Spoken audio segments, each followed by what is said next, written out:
লীগের অনুশোচনা নেই উল্লেখ করে ভারপ্রাপ্ত রাষ্ট্রপতি হাফিজ উদ্দিন আহমদ বলেছেন, দলটি নির্লজ্জের মতো আবারও দেশে আসার কথা বলছে।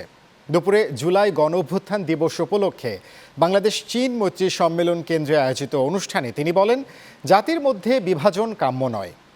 আখতারুজ্জামান রকির আরও একটি প্রতিবেদন। জুলাই গণঅভ্যুত্থান দিবস উপলক্ষে বাংলাদেশ চীন মৈত্রী সম্মেলন কেন্দ্রে জুলাই শহীদদের স্মরণে আলোচনা সভা ও জুলাই শহীদ পরিবার এবং জুলাই যোদ্ধাদের সংবর্ধনা অনুষ্ঠানের আয়োজন করা হয়। অনুষ্ঠানে শহীদ পরিবারের সদস্য ও জুলাই যোদ্ধারা রক্তাক্ত জুলাইয়ের সেই দিনগুলির স্মৃতিচারণ করে দ্রুত হত্যাকারীর বিচার নিশ্চিতের দাবি জানান। আমি দেখছিলাম আন্দোলন, পরে আমাকে গুলি করে দেয়। এ সময় বক্তারা জুলাইয়ের চেতনা বাস্তবায়নে সরকারের অঙ্গীকার পুনর্ব্যক্ত করেন। সর্বোচ্চ সংবেদনশীলতার সাথে সেটা শুনতে হবে, মর্যাদা এবং সম্মানের সাথে সেটা শুনতে হবে এবং তাদের মর্যাদা এবং সম্মান দিয়ে রাষ্ট্র যাতে তাদের সম্মানিত করতে পারে তার ব্যবস্থা গ্রহণ করতে হবে।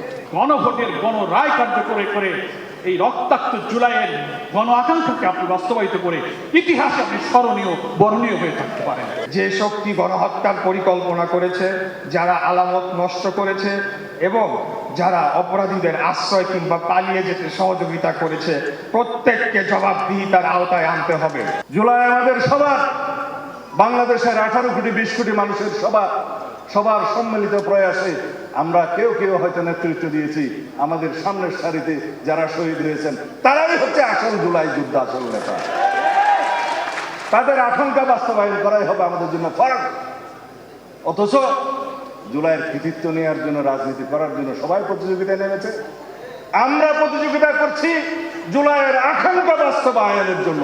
অনুষ্ঠানে প্রধান অতিথির বক্তব্যে অস্থায়ী রাষ্ট্রপতি হাফিজ উদ্দিন আহমেদ জাতির মধ্যে বিভেদ কাম্য নয় উল্লেখ করে বলেন, দেশের জনগণের জন্য গণতন্ত্রকে চিরস্থায়ী করে যাব। বাংলাদেশের জনগণের শাসন, গণতন্ত্র চিরস্থায়ী করে যাব। আমরা রক্ত দিয়েছি এই দেশের জন্য, যুদ্ধে আহত হয়েছিলাম 1971 সালে। এই ধরনের বাংলাদেশ দেখার জন্য নয়। ইনশাল্লাহ জুলাইয়ের যে ইতিহাস, গৌরবের ইতিহাস, পৃথিবীতে অনেক রাষ্ট্র আছে, তাদের এরকম নাগরিক নাই যে উদ্ধত সঙ্গীনের সামনে দুহাত তুলিয়ে আবু সাঈদের মতো দাঁড়াতে পারবে। কোন জাতি এত সাহসী? আমরা সেই জাতি, তাদেরকে নিয়ে আমরা গর্ববোধ করি। এদিকে সংবর্ধনা অনুষ্ঠানে প্রদর্শিত একটি ডকুমেন্টারিকে কেন্দ্র করে হট্টগোলের ঘটনা ঘটেছে, যদিও সংশ্লিষ্টদের হস্তক্ষেপে পরবর্তীতে পরিস্থিতি শান্ত হয়। Akhtaruzzaman Rocky, channel 9, Dhaka.